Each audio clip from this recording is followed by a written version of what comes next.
Welcome. Flat Earth Debate Live. I'm your host, Nathan Oakley, and if you are new to this channel, or you've not done so already, then be sure to subscribe.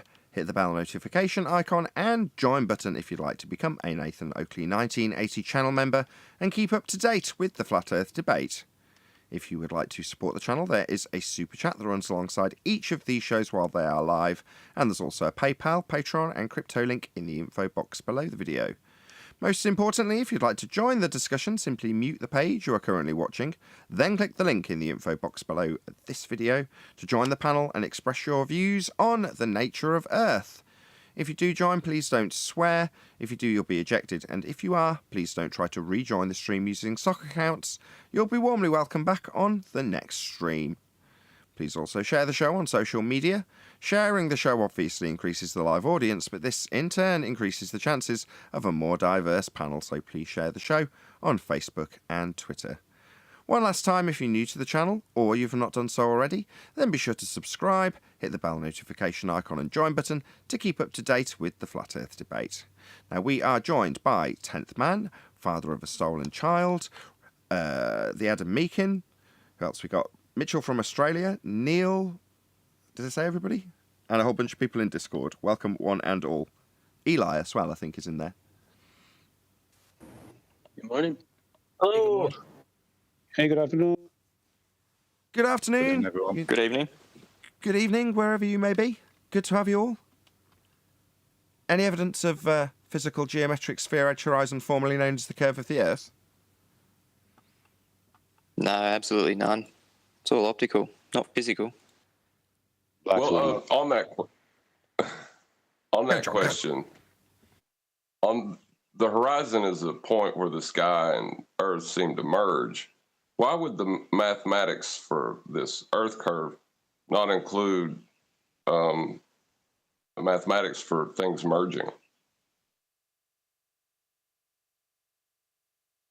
Because it hijacked the effect of diffraction limits, aka perspective, and called them Earth curve. The point where things are limited from view, bottom up against the deck, is an effect of perspective, but they've called that effect Earth curve, haven't they, John? Yeah. It seems as if they've, just mischaracterized the horizon as an obstruction and then just justified it as that from then on out. Correct. And because the only reason they can have in their religion for things disappearing bottom up or getting obstructed at the horizon has to be Earth curve. Because they're not allowed to say it's optical. If it's optical, that means we can come in and say, well, this is optical, isn't it? It's not physical. No Earth curve. Where's your Earth curve? That's correct. So if you ever saw Tim Osman's list, who he got off a different YouTuber, I forget who, but he presented it here, there was two columns, and one was the joke being, look at all these excuses for Earth curve. And there's a whole list of things that people have detailed and shown the effects of. And in the pro column for them, they've got Earth curve. Physical geometric sphere edge horizon. That's it, based on R. That's the only cause of obstruction into the distance based on their mathematics. There's no other reason why something can have the bottom obscured. It can only because Earth curve's getting in the way. It's like, right, but what about when it comes to detailing any other effect that can show the same thing happening? Well, that's Earth curve. Until it's shown not to be. But it's not included in their maths, is the point, right? They've taken the effect of diffraction in this instance that we're discussing and called it Earth curve. It's not included because it's taken the effect and just called it something it isn't. Didn't you have a guy on the show the other day who, well, in fact, I think it was yesterday, who talked about Rayleigh criteria, and he says it's unresolvable, but then he didn't realize what he's actually admitting to. Criterion. Criterion. Yeah, he did that. He tried to distinguish between resolvable and able to see it. That was his argument in a nutshell. Yeah, what a foolish thing to say. Hello. Hi, Owen. That said, not AI Overlord did pick up on what he was doing, and it was only in the edit that I realised what point AI Overlord was actually making. So in terms of what's being detailed, if you've got a completely open field of view, so you're in free space, you've just jumped out of an aeroplane, but you're not falling. So there's nothing limiting your angle, right? Well, then there is a limit in physical reality where something will just become too small to see as a whole. because there's no limitation against anything. Whereas when you're looking out, like in this picture now, against the horizon, there's a deck that limits the angle to the bottom of anything. So there's two different effects that are going to be taken into consideration, and the one that the guy was eventually going to lead on to utilise was a linear effect detailed in mathematics only. But kudos to you, AI Overlord, because you caught it while I was caught up in the fact that, well, why are we even going to be detailing it right or wrong if it's not included in Earth curve claims? Lots of ballers are listening to Flat Earth debates, and Rufy's one of them. And I got another. I posted it for you guys last night. Question of the day: has anyone on the panel ever applied the Rayleigh criterion to a long-distance observation? So I asked him to send me the specific formula he was referring to, and he sent me the Rayleigh criterion. I said, look, I was asking for the formula you said applied to the long-distance observations. Yup, use Rayleigh criterion to get an angle, then apply that to an image. I'm not making the claim that it explains why the bottom of things are obscured. That's you guys. So let's get an angle. And we go through a little bit of tete-a-tete. He posts me a picture of the Rayleigh criterion spreadsheet he's done. And I'm still questioning, what angle are you getting that you're using the criterion for? I see. I wonder where that was going. So we got to the point. He's saying, look, a literal screenshot of Canagoo shows that there's 2.7 foot or whatever of Earth curve to explain. And I said, I don't need to explain Earth curve. So they're desperately floundering it, but they're holding this Rayleigh criterion to us. And the point I wanted to make and ask him was where is he using it, in terms of, he's asking us to go ahead and demonstrate how it's used. He's recognizing it has an effect. But when I asked him, well, you're asking me then to incorporate something into the optical analysis of a photograph, but you're asking flat earthers to do it, but you admit that you don't do it when you analyze a photograph. Hold on. What would be the... Well, go on, Yeah? I'm sorry. Go on. No, so the question is, so you do not use in your calculations what you're asking for us in ours.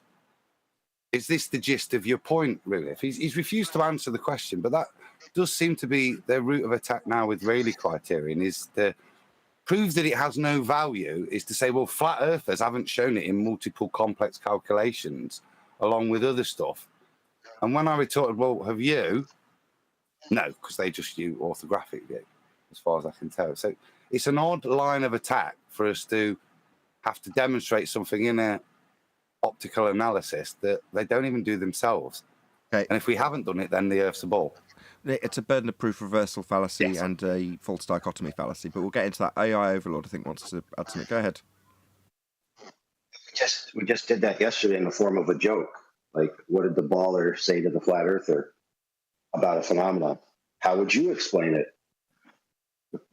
We point out that they're not doing things they should be doing, and they're like, well, how would you explain it on a globe Earth? Right. So, Well, go on, Adam. Go on. This is Glenn's words. I claim that the Rayleigh criterion is utterly irrelevant to analysing observations. You guys claim it is. Show how it is relevant. How does it explain kilometres of mountains missing? I said, oh, that's easy. I'll catch you again. But the reality of the question he's asking is how he's making a statement that the lens that you use to observe something with and generate an image with has no effect on the image you're going to generate. Okay. Stop. Yeah. That's after the fallacy's been committed, though. So I will go into detail. Yes. Okay. Who has a claim about anything in the distance being a proof of anything about anything? That they do. They're Okay, fundamental. stop. So, step one. Who has the positive claim in this regard when looking at things in photographs in the distance? Us or them? Them. So, when you are challenged to explain a observation with the Rayleigh criterion, it's because you're making a claim about what now? Nothing, precisely, Dick, but they are. Correct? Correct. So it's a burden of proof reversal fallacy in the first instance, correct? Yeah, that's the first spot I give. So he says the literal screenshot applies to the formula, blah, blah, blah, blah, blah, with an aperture of 50 millimeters and gives an resolvability of 2.7 arc seconds. What do you do with that 2.7 foot to explain Earth curve? And then my retort to him there is, I do not need to explain that as Earth curve, as there is no Earth curve. What? It's Right. his proof. Yeah. So in his own words, he's diluted and made more concise a burden of proof reversal fallacy. How do you explain Earth curve? Now, that's a much better phraseology for me to example how it's a burden of proof reversal fallacy. Adam's not claiming Earth curve, Rufif is, but he's asking Adam to how he explains it in context of the positive claim coming from the opponent challenging Adam to do it. Yeah, no, that doesn't work that way. You have the positive claim of Earth curve. When presenting a positive claim with imagery and comparing them to a begging the question proof of nothing perspective hijacking Earth curve calculator, we point out in response to your positive claim that Earth curve is the horizon that you haven't accounted for an effect that we can demonstrate and is calculable.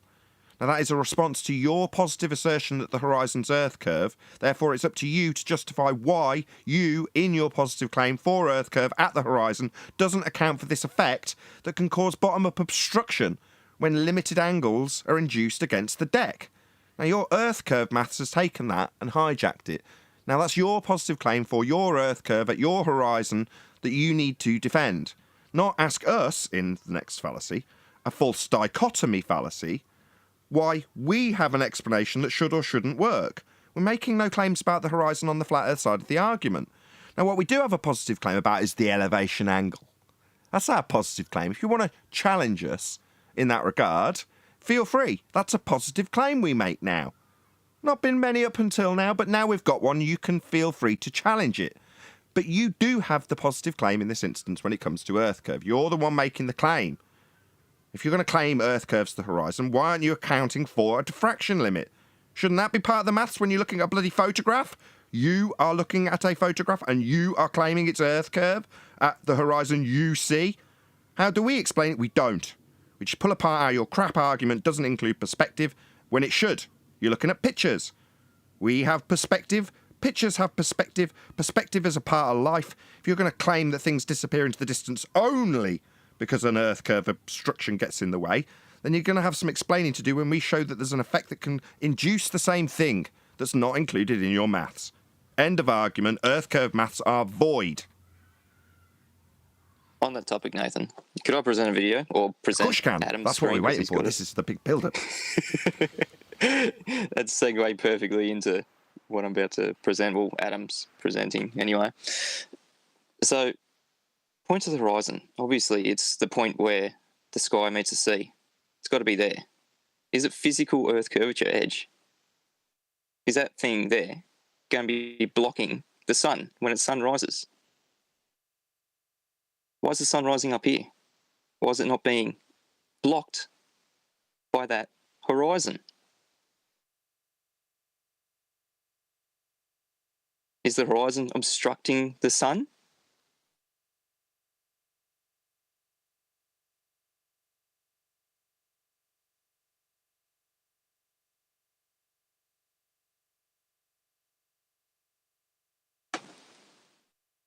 Is the sun blocked by physical Earth curve? Point to the physical Earth curve, ballers. Where is it? Why is it not blocking the sun? Because the horizon's not geometric. You would think Refraction. that should, you I'll would keep think your that colour should never commentary till the happen, end. right? Look, I'm sure merging horizons, something John's going to want to talk about, but just keep your commentary till the end. Go ahead, Mitch. So Earth curvature doesn't exist. You keep going.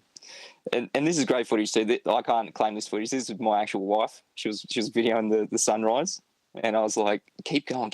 This is awesome, because this is like a sun fade in, something that I haven't captured before. And then a boat comes along, because that's the second thing. Sunrises and boats to do with the horizon. That's their go-to thing. The ballers. So point to the horizon again. Obviously, it's that line where the apparent junction between the sky and the sea. Is it there? What's the boat doing up here? And as the video goes on, you'll see the boat continuing to get away further and further from the observer and begins to disappear bottom up. Horizon just is staying there, nothing to do with the horizon. It's all optical. Is it disappearing over Earth curvature?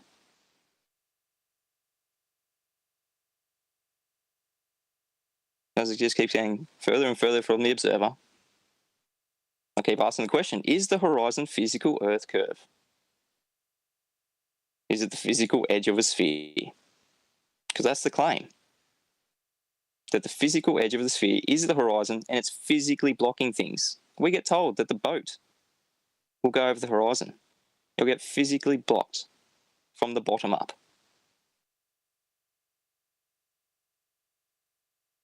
As the boat gets further and further away, the boat disappears. There's the horizon. Boat not disappearing over the horizon. I keep asking, point to the physical Earth curve. It's not there. It's not blocking the bottom of the ship. This is an optical effect. Is it refraction? So not physical Earth curve then. Welcome to Flat Earth. That's great. End of presentation. Shout out to Mrs. Mitch for the imagery. Blinding. Really, really good stuff. I love it. Thank you, That was Mitch. an awesome video. Thank you for sharing that. Right. I wish I'd have saved my question. Yeah, timing. Go ahead, John. Ask anyway. Perfect timing. Well, yeah, why would a calculation that deals with the horizon, the point at where the sky and Earth seem to merge, not include calculations for things merging? Because it's hijacked that effect and called it Earth curve.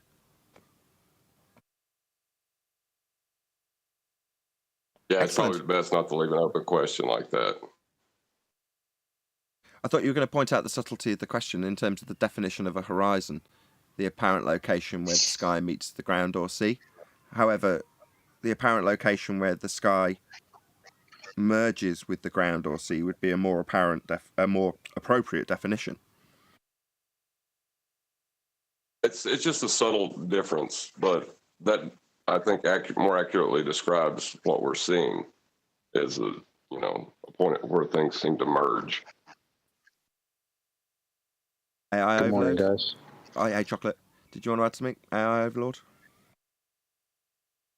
Yeah, it's generally defined as where the color field of the ground transitions to the color field of the sky. That's how it is in art, which is where you get the idea of linear perspective from art, which they did back engineer from observations in real life to try to make drawings more accurate. The problem is in the near field, when you draw these lines, right, you can see how things recede into the distance they shrink. And it might seem to you like a linear relationship at first. That's why it's called linear perspective. But linear perspective only exists in art, not in the real world. It's an ideal model. In the real world, diffraction is different in the near field and the far field, and it's actually hyperbolic at range.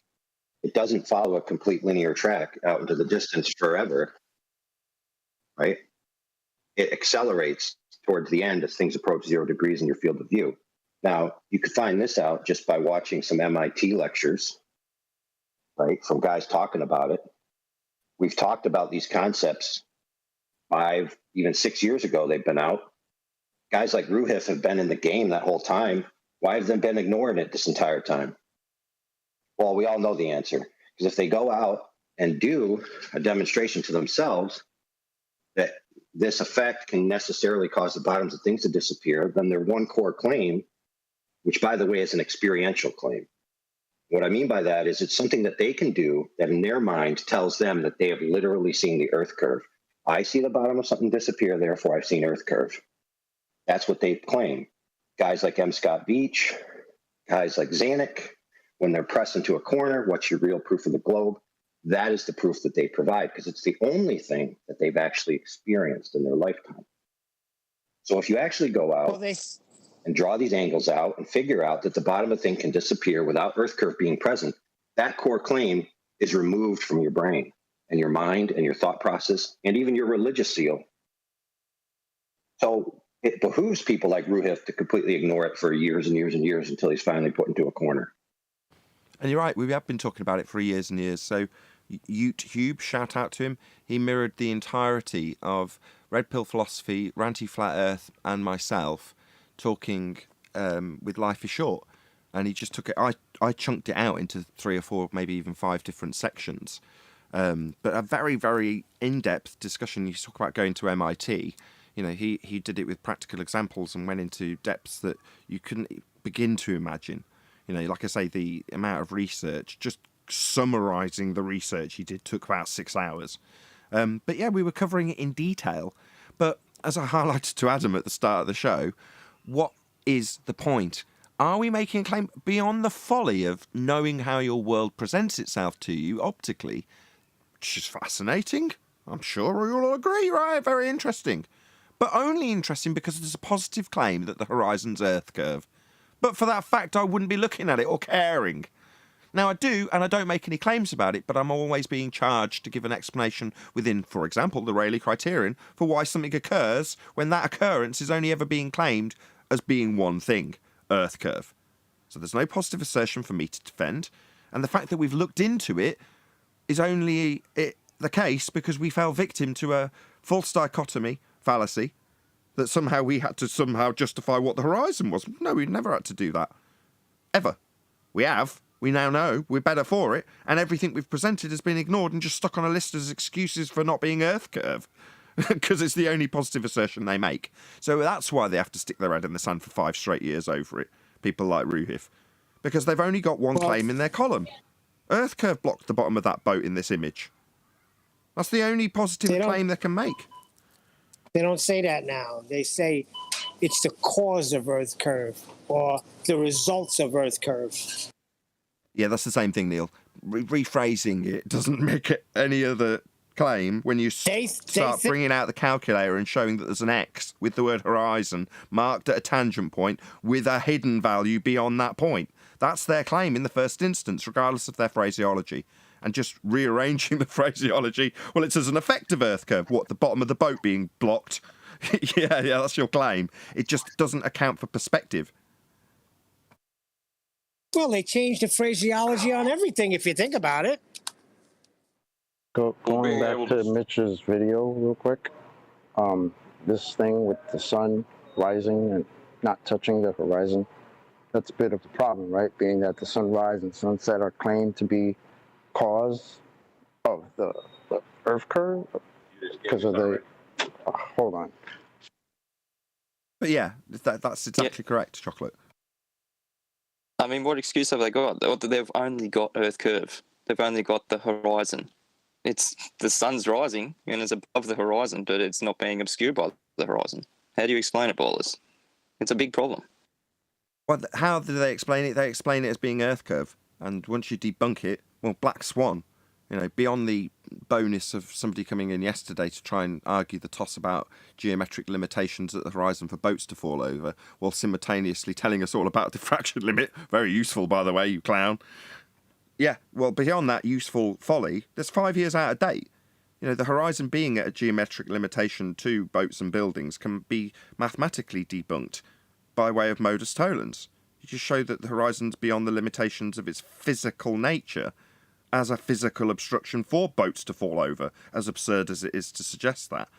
And any newbies watching, when you wonder why you come across that particular rhetoric in the anti-flat earth society, let's call them, rhetoric of boats falling over the edge of a pizza pie, well, that's because in the weakest part of the globe earth argument, you very literally have boats falling over the horizon. And the linguistic trick... Oh, sorry, Mitchell. I was going to say, at the physical limitation of your sphere edge. Yeah. They also use the linguistic trick of sliding in obstruction. When we're obviously not looking at obstruction. It seems as if things are merging into the distance. I don't think. Mitchell, Mitchell, I recall someone saying to you when you approached this argument from a different perspective, they said to you, at best, you want to finish that at best? At best, all you've done is debunk the radius of the Earth. Yeah, welcome to flat Earth. That's the whole point of the Black Swan, isn't it? When someone honestly looks at the Black Swan images and goes through the modus tollens and understands the modus tollens, you can only come out from it one way. You've debunked the radius of the globe. But then they go on to say, well, maybe it's a bigger radius. No, it's done. You've got a concrete set radius of 59 miles. If it's shown to be past that limitation, which the Black Swan does, there's multiple Black Swans. There's a ridiculous amount of Black Swans out there now. But the one that we keep bringing up is BMLSB69's Black Swan from, well, it was before January 1, 2020. But that's when the Black Swan was coined, I guess. From January 1, 2020, that Earth curve, that horizon, has been debunked. It is no longer the physical limitation to your sphere edge. It has been debunked. And now, where do they go? Refraction? Yeah, that's welcome to flat Earth. It's not physical Earth curve anymore. It's done. Did you want to add something, James?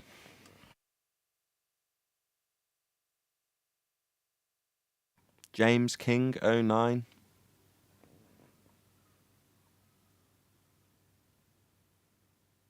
So, Mitchell, Hello? what you're saying is... Just 1 second. Can you hear us, James? You're in the middle of a live show with your mic wide open. Oh. Yes, did you want to add something? Sorry, is my mic open? Didn't notice that. That's okay. Did you have something to add? No, not really. I was just joining. I didn't know my mic was open. They just mute me. Okay. You do have your own local mute button. That's ideally what we rely on. I can't keep charge of 13 people's mute status. Just pop yourself on mute if you haven't got anything to add, James, because your mic's wide open. Just talk about destiny. I just ran into a truck that says BMLSB Incorporated. Is that amazing or what? Fascinating. Shout out to Fiber Oats. It says, anti-flatties remind me of playing my sister at battleships when we were young. Being a little twit and a sore loser, whenever she'd hit one of my ships, I'd simply move it mid-game. Right. Was it on the discussion after the show the other day, Adam, we were talking about trying to play the civilized game of chess with the anti-flat earthers, and it's like you take their bishop, for example, and you knock it over. Metaphorically, it's off the board. But what they do is immediately just put it back on the board. You're like, but that's not how the game plays. That's not how you do this, right? I mean, as we're talking in the pre-show about my losing my temper with some of the fundies, it's like, well, when you're playing a game of chess and you've taken someone's piece, that would be debunking their argument. They just put the piece back on. What are you going to do? Is it unreasonable to get annoyed with them and shout at them? I don't think so. Well, actually, I do. That was discussed in the pre-show, but anywho. Back to... I was going to... Go on, Adam. Thank you for the super chat, Fiber Oats. Last bit on, I'm not sure it was from Discord, was talking about perspective. And when I was doing Mitchell's logo, if you look at what being a bit geeky, if you look at the flat Earth bit, there's what's called the law of halves. As you look at things, the distance you're seeing is represented in half the amount of image as you go further and further away. So you get this compression, but that only happens on the surface. Look, the law of halves. These are all things that apply if we're going to use optics and try to derive things. These are all factors that have to be considered. Rayleigh criterion being one of them, refraction, perspective, compression. These are all things that I think Nathan alluded to it at the beginning, that back in the day was the flurspective things. But these are all things that Thomas Young optics actually recognize and are subject to image analysis. If you're going to analyze an image, you have to take these things into account. So just to put that in there, because someone was mentioning it's perspective is one of the greatest things. Look, always, even on a flat plane, the Earth is at your feet, yeah, but it rises to your eyes. Doesn't, still 6 foot in my case below my feet, but it rises to my eyes, even on a flat plane. And these things have to be taken into account in perspective if we're going to use an image to analyze. Done. Right? Can I take I was going to. Go on, 10th, go on. No, I was going to follow up what Mitchell said.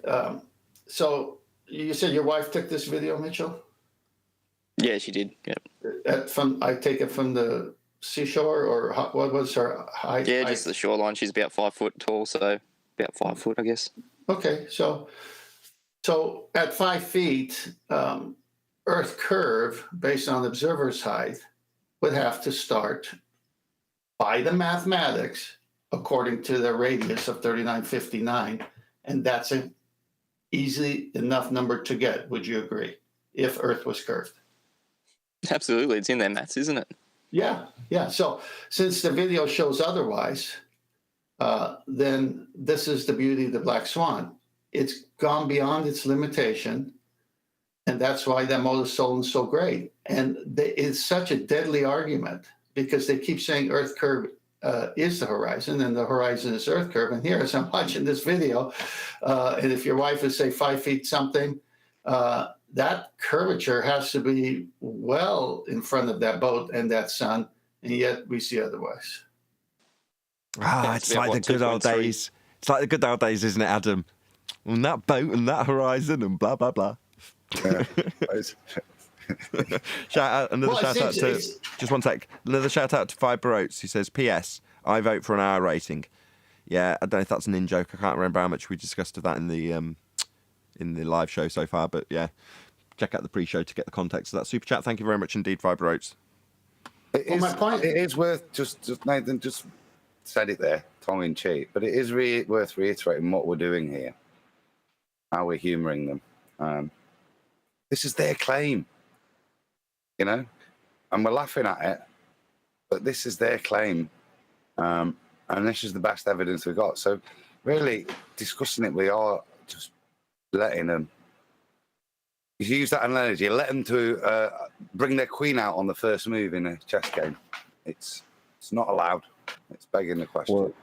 Well, that's my point. What I love about this video, right? I'm sorry from before. Every time I want to speak, somebody wants to talk to me at work. What I love about this video is that it kind of reminds me of David Weiss's sun fade out videos.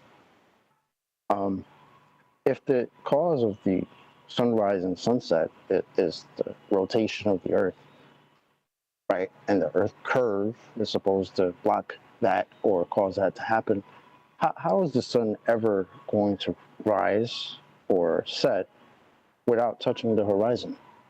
This is something that should never, ever, ever happen if the only reason things disappear is because of Earth curve. This is literally a black swan for them anytime that happens. You flat earthers are misrepresenting the globe. As we heard yesterday, you do not compare the curve calculator to photos. Now let's compare the curve calculator to some photos to show you how much geometric physical spheroid horizon obstruction is of the boat when we flip the view 90 degrees and see the side of our own head and exclude perspective. Now let's compare the two side-by-side photos with the curve maths. Yeah, this is so 2015, and Adam reiterated something that I was going to reiterate at the end of the discussion, but 10th man's got a further point before I do that, so go ahead, 10th. Well, it's the mathematics. They throw it in our face, and we say, fine, we'll go ahead and do the math. Oh, it could only be a 1.22 at 1 foot observer height. No, don't do the math. That's my whole point. Right. It's their mathematics, it's their claim, and it falls apart. Right. But in a discussion where I'm trying to qualify a claim in terms of the use of the begging the question, proof of nothing perspective hijacking Earth curve calculator, the begging the question bit comes first.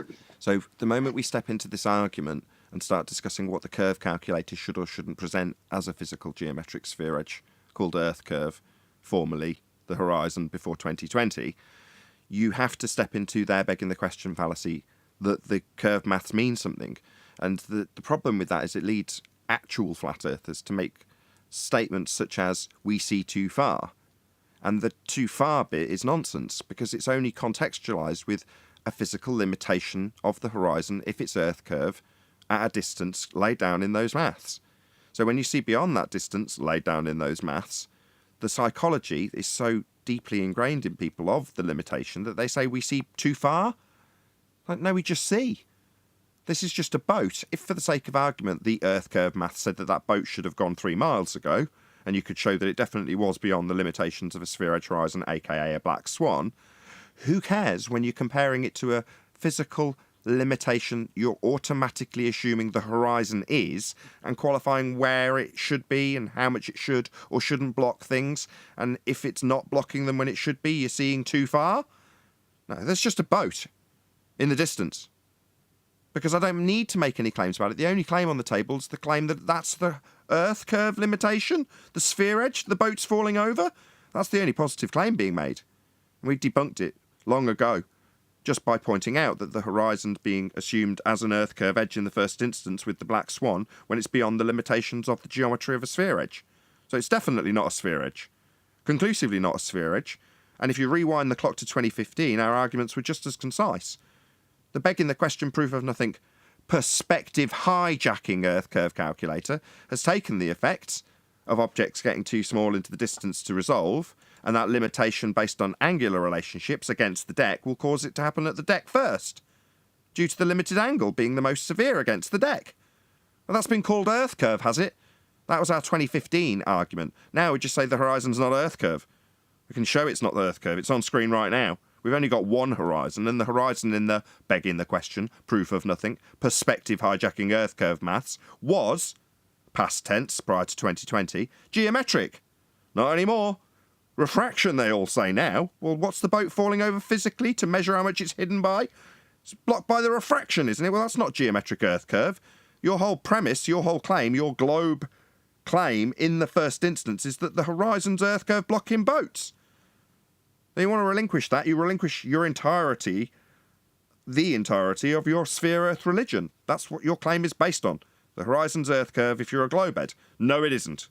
We debunked that crap 2020.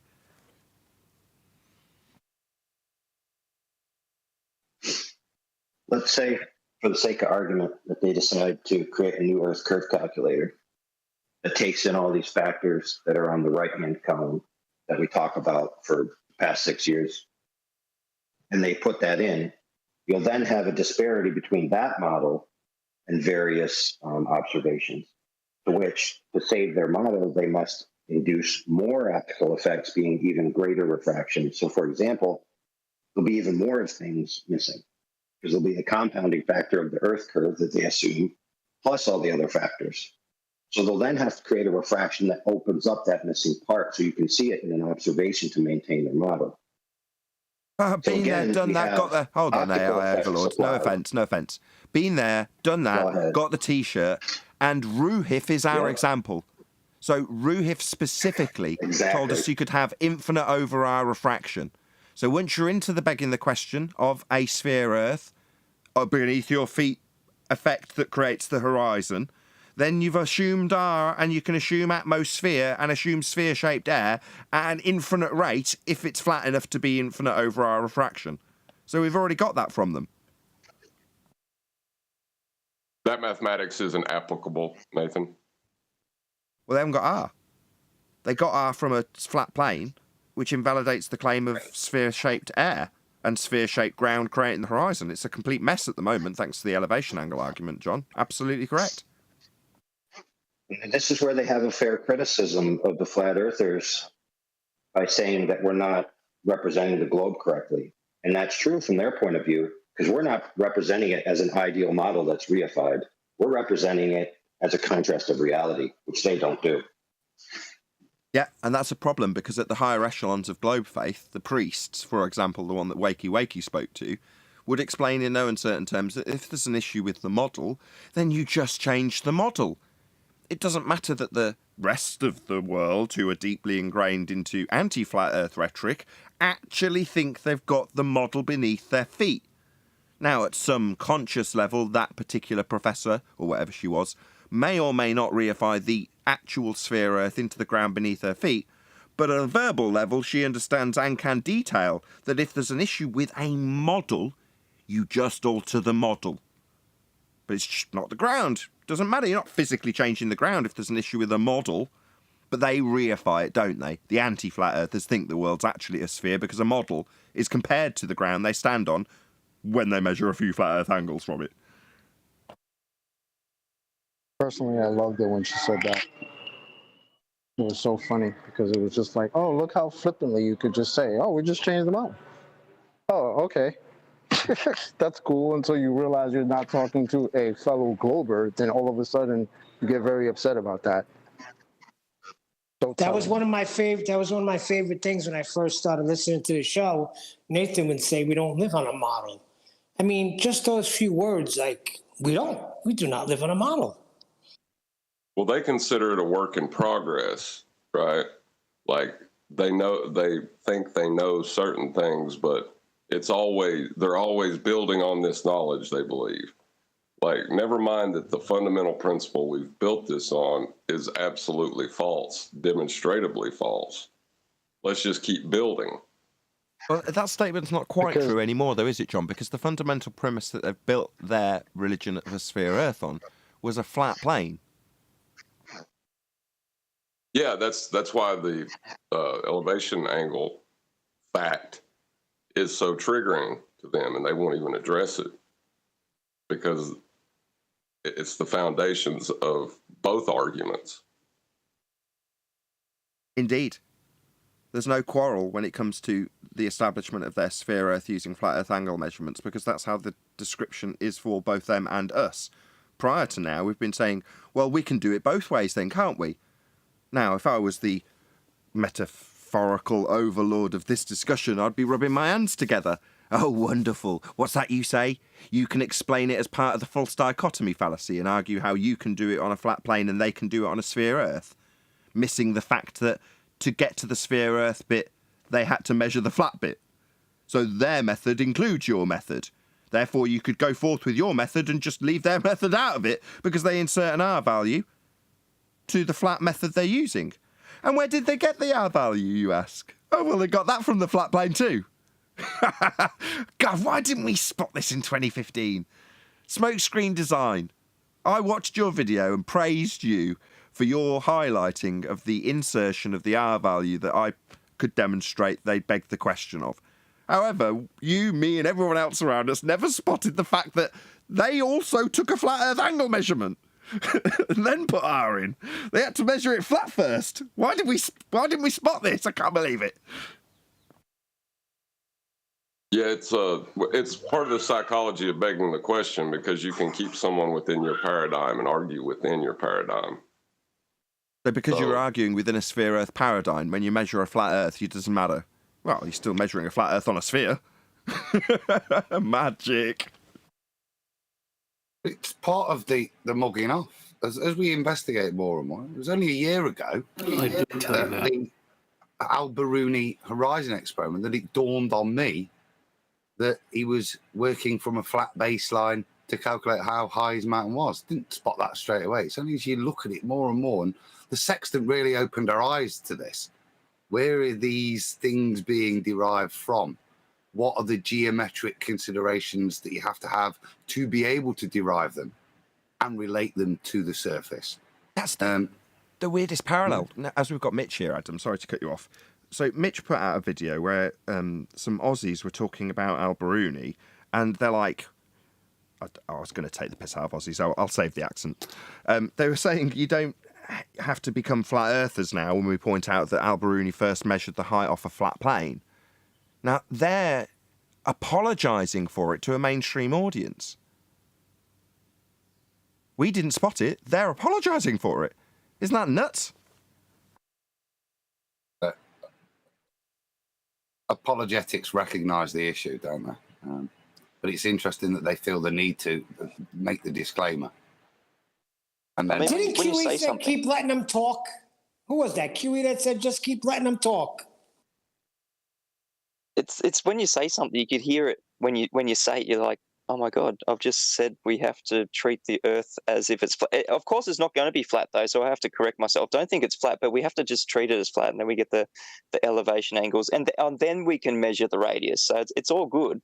But yeah, they've just admitted they have to have the flat plane in the first instance to get the elevation angles. But like I say, they were making apologies for it while we've taken 5 years, 6 years, 7 years to spot it at all. In fact, we've discussed it in detail, like with Smokescreen Design's response to Red Rhetoric's response to Jeranism about measuring distances to celestial objects. And then when they're detailing those angle measurements, they're saying, well, we can take the angle measurement and just not insert R. It's like, no, flip that on its head. They have to take a flat Earth angle measurement. At that point, you can just stop the argument, but we didn't spot it. Like I say, but mainstream TV people putting it up as a description of Al Bruni go, but don't become a flat earther when he measures the flat Earth first. Right before we were flat earthers in a globe paradigm. That's been flipped on its head now. When they come here, within the people that have this knowledge, they become globe earthers within a flat Earth paradigm, and they have to accept it to move forward. That's what it's had to come to. I mean, it kind of seems like, wow, we had to push it this far. That was inevitable. Let's not all pat each other on the back too quickly, because the Earth is obviously observably, measurably, navigatably flat.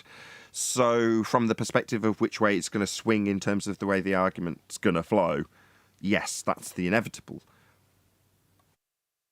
Listen, it hurts because I could see the pain in my son's face when I talk to him because he knows, and it's painful. Yeah, that's why we have to hold ourselves to a higher standard. We're going to change the paradigm of the average onlooker, then that's a fairly high degree of responsibility. And the implications of what Al Bruni had to do, like he was using a tool to measure the layout of the land. He had to treat the Earth as if it was flat to measure the layout of the land. How do we get our maps? How do we get the topography? We have to treat everything as if it's flat. It has a flat horizontal baseline to measure off. All the maps that we measure the layout of the land are flat. They're flat Earth maps. I mean, as it was being discussed in the pre-show, I mean, maybe we can get a bit of an audience participation in terms of a quick straw poll. If I do this on the re-ep, I might even put it into, if I can be bothered to go into the main computer and set it up as an actual poll. But in terms of the treatment of the average, should have poisoned the well, our average opponent, when he comes here, should they get the, gentle treatment as they're obfuscating, trying to dilute the issue, repeat the claim, put the Queen back on the table after it's been taken, etc.? Or is a firm berating / teabagging the better way to go, given the amount of abuse that we have? Now, let's not put my opinion on it. Just, number one in the chat, if you think, no, it's much better to just keep the fundamentalist religious zealot on the globe side being the one getting angry, talking through you, and if that slows down the dissemination of the information, then so be it. Or no, bitch slap that idiot, teabag him and tell him he's a clown. Drop the hammer! Number two, if you think the latter. Straw poll for the audience. Number one, gentle. Number two, teabagging galore. There was a bit that was tried in Discord back in the day. Eli and Chocolate, there were strikes and challenges. So you can't keep allowing somebody to keep respawning their queen every time you do a good move and take the queen legally. So that might be tolerable once, twice, thrice, yeah? But there has to come a point where you do stop playing with cheats, yeah? And so I think a set of polite warnings and then just ejection, because I don't think anybody's got the desire to keep going round in circles with somebody that just keeps respawning their queen. That's no good to anyone. Where's QE when you need him? Drop the damn hammer. The most valuable of the opinions, Fiber Oats with the super chat. Off with their heads. as Viper wrote. And the rest of them so far have been a complete mixed bag. So 2 from... I'm not going to read them all out. Yeah, you can see them going by. That's why I put them up. But yeah, you can see it's a very much mixed bag of opinion in that regard. Again, become a Nathan Oakley 1980 channel member and you can see the pre-show as soon as the pre-show's actually finished recording today. But yeah, we discussed this at length in the pre-show. In terms of the potential professionalism and discipline that we maybe don't have, or I don't have, to be more specific. But yeah, that's why it's being straw polled, in case you were wondering. Thank you. It's like that virus, though, isn't it? That virus guy. I mean, you just know exactly what's going to happen when he comes in. And if he doesn't know what an angle is or a triangle, he shouldn't be allowed to step into the arena because he's not going to be able to discuss anything, intelligently. He doesn't know what a triangle is, and he can't confirm what an angle is. You can't go any further than that now. You're not allowed in. If that is the state of play of the opponent, would it not be prudent to just show that? In other words, if that's the case, he's the ideal person. Yeah, but so how many fallacies, obfuscations do you tolerate before you say that's enough then? I mean, well, let me answer. Let me answer. The entirety of the globe Earth paradigm is based on fallacy and deception. So for them to put any argument forward at all, there's going to be an element of that. So bearing that in mind, how should I answer your question? Nobody would ever come at all if I laid down that rule with the stringency that potentially it's being bartered for here. Yeah, I can see your point. Yeah, it does have to be. It would have to be aired and listened to in order to get this point across. But but for example, that guy, Ego comes on. It's just the same thing with him all the time, isn't it? It's just round and round and round and round, and he's talking gibberish, and you just know where it's going to go. Nathan, I think the way you do it and how you do it is not a problem. And the audience needs a bit of entertainment when you run into the responding anti-flat earthers. I just think it's a language issue so that the kids could hear it. That's just my personal opinion. So don't change anything, but in how you berate them, but change the words you use to berate them. I think you don't change. Sorry. You don't really have to change. The style of the show is fantastic. They come in here, they commit a fallacy, you call them on it. Then they commit it again, you call them on it. And the audience sees the stupidity from the globe side, which we need to allow them to see. And then you reject them because they're just not listening. So now, would it be great for a 12-year-old to listen to this or a 9-year-old? Absolutely. In the current condition, the parents may not agree. I think it's the 9 and 12-year-olds that are the problem. It's the 5 and 4 and 3-year-olds that definitely don't need to be listening to the kind of language that I'm using. You know, I make sure my kids are nowhere near or not in earshot. So, you know, the 8-year-olds would be, excited for that. I know I've got a cousin who loves it. No, I'm not saying that. When I was 8 years old, I wanted to hear that stuff. I was like, oh, okay, it's fun. Okay, yeah, but that's not what I'm saying. I'm saying what from the parents' viewpoint, of what they will allow them to hear. So I'm not saying because kids are going to want, don't do this, or I'm going to go do that. Well, since you bring up kids, let me give you a quick little story. Yesterday, when I was leaving the mansion that I've been working in, there was a couple of kids that were doing their homework on this massive counter. So I said to them, are they still teaching that the Earth is a sphere in school? And I was shocked because both of them turned around and said, no, it's flat. Amazing to me. So how old were they? What's that? How old were they? Probably 13. Oh, cool. So should I drop the new intro outro song that was going to be based on Team America? Heck yeah. I suppose I could change it to heck yeah. Flat Earth debate. Heck yeah. Yeah. Coming along to save the mother heckin' world, yeah. No, it don't work. Mother trucking. The mother trucking world. Yeah, no, I don't like it.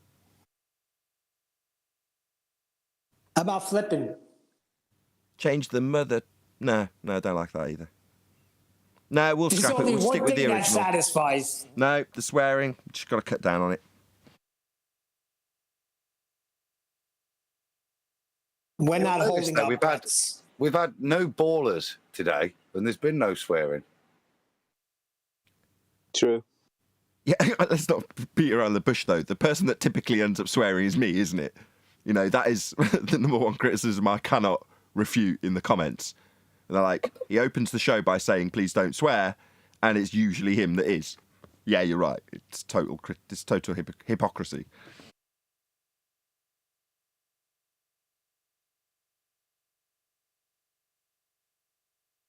Still blame the ballers. Yep. Hypocrisy, teabag be thy name. So It's only hypocrisy if you don't eject yourself. When you swear, eject yourself. Nice You'll try. be warmly welcome back the next day. Good one, Adam. I was searching, but you got there. Let me put the challenge here in the remaining minutes. Is there a baller in Discord who is an anti-flat earther who wants to comment on this? Would you appreciate this idea we're talking about? Will you comment, or are you still going to stay quiet?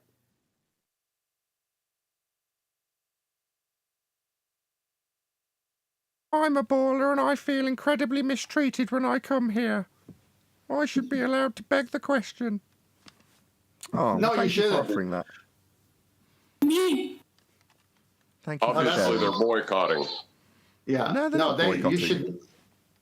That's not You the should case. never let. Sorry, go on. You should Tim, never sorry. let them. You should never let them beg the question. That's the best part of your show. The best part of your show is you're showing people what fallacies are, and so it's amazing what we've all learned on this show, because we'll be out there in the real world among whatever we all do. Someone will say something, and this has happened to me. I'm sure someone else will, pipe in here. I'll say, "That's a non sequitur."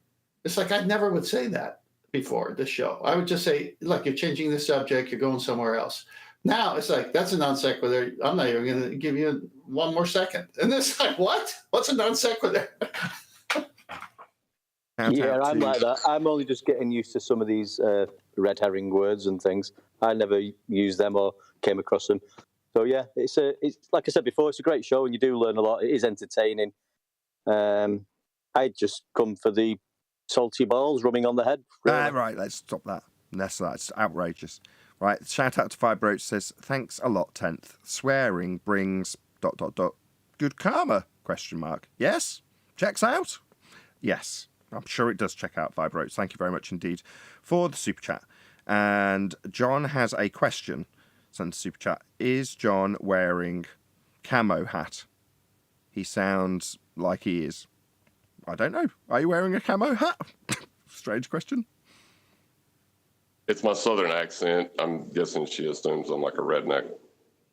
Oh, is it racist? But yes, I am. Yeah, but I am wearing a camo hat, yes. That's outrageous. I'm 17% camo wearing. With that, I'm going to say a huge, massive, enormous thank you to both Discord and G+ Panels for making today's live show possible. If you are watching this on either Nathan Oakley 1980 or Nathan Oakley Premiering streams, then stay tuned, as there will be an after show to follow. Another massive thank you to all of you for smashing the super chat, liking, commenting, sharing, subscribing, joining as a Nathan Oakley 1980 channel member, and all that good stuff. Once again, stay tuned if you're watching on either Premiering stream. I've been Nathan Oakley, and I will see you all in the next video.